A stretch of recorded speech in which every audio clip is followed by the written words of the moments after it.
शेतकरी बांधवांनो नमस्कार। पुन्हा एकदा डॉक्टर किसानच्या यूट्यूब चॅनलला तुमचं स्वागत करत असताना आजचा व्हिडिओचा विषय परत एकदा तुमच्यासाठी खूप महत्त्वाचा आहे। उन्हाळी हंगामात कारले पिकामध्ये शेंडा गोळा होतोय, कळ्यांची संख्या कमी मिळते, कळी पिवळी पडते।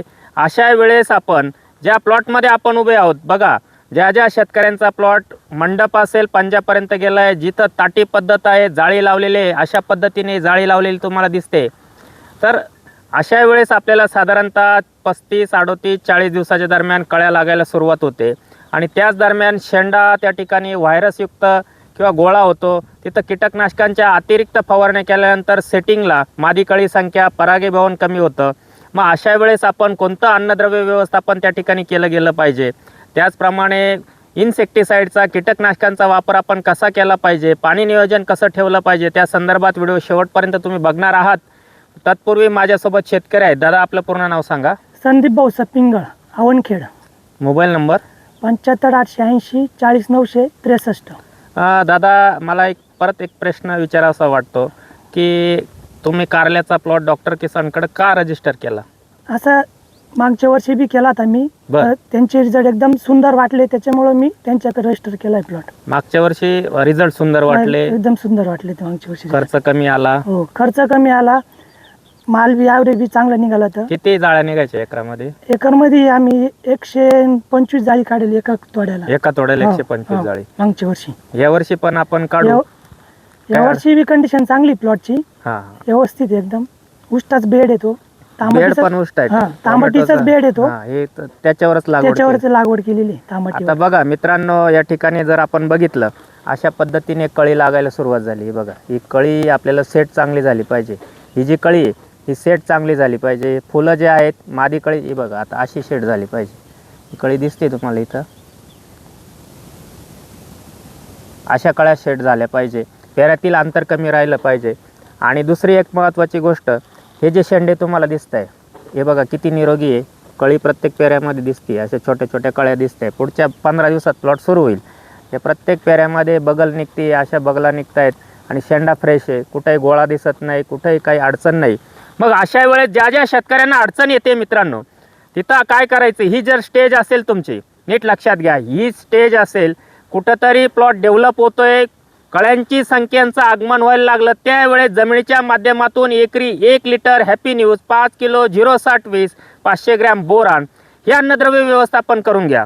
त्याच्यानंतर 2-3 दिवस जाऊ द्या, 2-3 दिवसानंतर एखादा चांगला कीटकनाशकचा स्प्रे देत असताना त्या ठिकाणी तुम्ही डावणी भुरी, पांढरी माशी, तुमचा लाल कोळी, पिवळा कोळी या सगळ्यांवर रामबाण उपाय म्हणून 200 लिटरला ओरिंडिस अल्ट्रा, 200 मिली सिमोडिस, 200 मिली असा एक स्प्रे करा। परत 3 दिवस जाऊ द्या, 3 दिवसानंतर तुम्हाला फवारणी करायची, त्या ठिकाणी 200 लिटर पाण्याला नीट लक्षात घ्या आर्या 500 मिली, बर्ड बिल्डर 500 ग्रॅम, 04932 500 ग्रॅम, बोरान 100 ग्रॅम। जास्तीत जास्त कळ्यांची संख्या तुम्हाला मिळेल, कळी पिवळी पडणार नाही। पण हे वेळेवर जर केलं, सिस्टम नीट लक्षात घ्या, कारण सिस्टम प्रमाणे जर तुम्ही शेती करणार नाही, कारण मी काय सांगितलं की कळ्यांची संख्या कुठंतरी बागेमध्ये तुमच्या प्लॉटमध्ये दिसायला लागली, त्यावेळेस जमिनीतून काय द्यायचंय, एकरी 1 लिटर हॅपी न्यूज, 5 किलो 06020 किंवा 5 किलो 05518 आणि त्याच वेळेस तुम्हाला त्याच्यासोबत 500 ग्रॅम बोरान 2-3 दिवस जाऊ द्यायचे। डावणी मिल्ड्यू, पावडरी मिल्ड्यू, डावणी आणि बुरी याच्या विरोधात काम करण्यासाठी ओरिंडिस अल्ट्रा सिमोडिसचा स्प्रे झाला। परत 3 दिवस जाऊ दिले, 3 दिवसानंतर आर्या, बर्ड बिल्डर, 04932 बोरान। आता कळ्या बऱ्यापैकी दिसायला लागल्या, तुम्हाला मोठ्या व्हायला लागल्या, त्यावेळेस तुम्हाला कीटकनाशकचा स्प्रे न करता पुढचा स्प्रे तुम्हाला त्या ठिकाणी करायचा आहे। डावणी मिल्ड्यू आणि कीटकनाशक एकत्र दिलं तुम्ही, त्यानंतर आर्या 04932 बोरान आणि त्याच्यासोबत बर्ड बिल्डर घेतलं। 3 दिवस जाऊ द्या, 3 दिवसानंतर तुम्हाला सॉल्ट ऑफ फॉस्फोनिक ॲसिड संचार 40 400 मिली आणि टच ऑफ 500 ग्रॅम, जेणेकरून भुरी, डावणी, करपा या तिन्ही रोगाचा प्रादुर्भाव तुमच्याकडे होणार नाही, कळी पिवळी पडणार नाही। आता हे 3 स्प्रे झाले तुमचे, लागोपाठ 3 स्प्रे झाले। त्याच्यानंतर पुढचं ड्रिपचं ॲप्लिकेशन जे तुम्ही हॅपी न्यूज 06020 किंवा 05518 आणि बोरान दिलं, तिथून 8व्या दिवशी तुम्हाला द्यायचं आहे ड्रिपच्या माध्यमातून एकरी 5 लिटर मॅग्ना, एकरी 5 लिटर धनकीर्तीचा मॅग्ना तुम्ही देऊन घेतलं आणि संचार 40 टचअपचा स्प्रे झाला। 3 दिवस जाऊ द्या, आता कीटकनाशकचा स्प्रे घ्यायचा आहे परत एकदा। मग तो स्प्रे घेत असताना काय करायचं, तुम्हाला पांढरी माशी असेल, तुमचा थ्रिप्स असेल, कारण कारले पिकामध्ये पांढरी माशी जास्त अटॅक करते आणि शेंडा गोळा करते, तिथं तुम्हाला फवारणी करायची, नीट लक्षात घ्या. एक्सपोनस एकरी 34 मिली, एक्सपोनस एकरी 34 मिली किंवा इंट्रेपिड 300 मिली, पेगासस 200 ग्रॅम, झिंक 100 ग्रॅम असा एक स्प्रे दोघांपैकी एक करून घ्या. आता तुमचे बघा कारले प्लॉट पहिला तोडा यायला सुरुवात होईल, त्यावेळेस तुम्हाला काय करायचं आहे, पहिला तोडा येतोय त्यावेळेस तुम्हाला फवारणी करायची, वेगो मास्टर 500 मिली, टेक्कॅल 500 मिली, बोरान 100 ग्रॅम. पहिला तोडा करून घ्या, हाताळणीचा तोडा करून घ्या, फळं वाकडी नाही झाली पाहिजे, एकसारखा दर्जा फळाचा मिळाला पाहिजे. आता उत्पादनात वाढ करायची वेळ आली, पहिला तोडा झाला, पहिल्या तोड्याला एक 5-7 कॅरेट मिळाले, 10 कॅरेट मिळाले, दुसऱ्या तोड्याला ते 30-40 कॅरेटवर गेलं पाहिजे आणि तिसऱ्या चौथ्या तोड्याला 100 कॅरेटपर्यंत आपण जायचं आहे. मग त्या दरम्यान तुम्हाला काय करायचं आहे, 55, 60, 65 दिवसाला एकरी 5 litre 4 stroke, 50 kilo single super फॉस्फेटची निवळी, 4 किलो गुळ, सिंगल सुपर फॉस्फेटची निवळी वेगळी भिजत टाका. 1000 वेळा तुम्हाला सांगण्याचा प्रयत्न केला, आज परत एकदा सांगतो, सिंगल सुपर फॉस्फेटची निवळी 1 दिवस पूर्ण, 1 रात्र पूर्ण भिजत टाका, 4 ते 5 वेळा ढवळून द्या. फक्त निवळी घ्या, 4 स्ट्रोक आणि गुळ एकत्र भिजून घ्या आणि त्यानंतर तिन्ही एकत्र करून या ड्रिपच्या माध्यमातून तुम्ही सोडून द्या.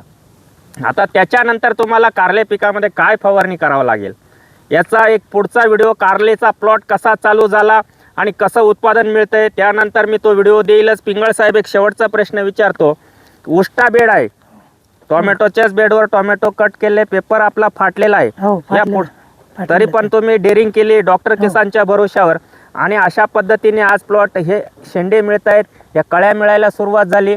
माझ्या अंदाजे प्लॉट असेल तुमचा हा जवळजवळ 26 आणि 26-52 बी लावले होते का? नाही, हुंडी लावली होती. एक 50-52 दिवसाच्या प्लॉटमध्ये आपण उभे आहोत शेतकरी बांधवांनो. तर हा प्लॉट, कारण सुरुवातीला लागवड केली तेव्हा 15-20 दिवस थंडी होती. हो, थंडी होती. थंडीमध्ये प्लॉट लवकर डेव्हलप झाला नाही, थोडासा उशीर झाला डेव्हलप व्हायला. आता एक 10-12 दिवसात प्लॉट चांगला झाला एकदम, म्हणजे त्यांनी ग्रोथ चांगली पकडली त्यांनी. पण या तापमानात तुम्हाला काही म्हणजे शेंडा गोळा होणं किंवा कळ्यांची संख्या कमी वाटणं असं काही वाटतं नाही? अजून तर काय वाटत नाही. तापणं एवढं उष्णता टेम्परेचर मध्ये बी त्याची कंडिशन चांगली आहे, अजून व्यवस्थित दिसतंय प्लॉट. अशीच कंडिशन शेवटपर्यंत राहील याची शाश्वती वाटते का तुम्हाला? हो, वाटते ना. नक्की. परत एकदा तुमच्याकडे 3रा-4था तोडा तुमचा राहील तेव्हा एक डॉक्टर किसानची व्हिजिट होईल आणि शेतकरी बांधवांसाठी, कारण हे का सांगायचं तात्पर्य एक आहे की जाऊन काहीतरी फक्त दाखवायचं, म्हणजे ते आपण म्हणतो ना खायचे वेगळे आणि दाखवायचे वेगळे, ते काम डॉक्टर किसानने आजपर्यंत केलं नाही, इथून पुढे करणार नाही. कारण ज्या प्लॉटमध्ये जातो, आज प्लॉट बघितला आणि ह्याच प्लॉटचा 4-5 तोड्या झाल्यानंतर कसा प्लॉट राहील त्या संदर्भात एक व्हिडिओ मी देईलच. आजचा व्हिडिओ तुम्ही शेवटपर्यंत बघितला, चॅनलला प्रथम आला असाल तर चॅनल सबस्क्राईब करा. अजूनही जे लागवडी शेतकरी करतायत, काही फोन कॉल आमच्या टीमला मला येत आहेत, त्या शेतकऱ्यांसाठी बुकिंग सुरू आहे, त्यासाठी 77 19 94 11 22 आणि खाली डिस्क्रिप्शनमध्ये वेगवेगळे नंबर दिले, त्या नंबरवर संपर्क करून तुमचा प्लॉट आजच नोंदवू शकतात आणि डॉक्टर किसानचा फायदा त्या ठिकाणी, म्हणजे बळजबरी नाही आहे, पण तुमचा जसा या शेतकऱ्याचा फायदा होतोय तसा तुमचा देखील फायदा व्हावा, ही एक सद्भावना आणि ही एक मनातील इच्छा तुमच्यापर्यंत मांडत असताना वेगवेगळ्या पिकांचे व्हिडिओ मी सातत्याने देतच राहील. व्हिडिओ शेवटपर्यंत बघितला, चॅनलला प्रथम आला असाल चॅनल सबस्क्राईब करून व्हिडिओला लाईक आणि शेअर करायला विसरू नका. धन्यवाद.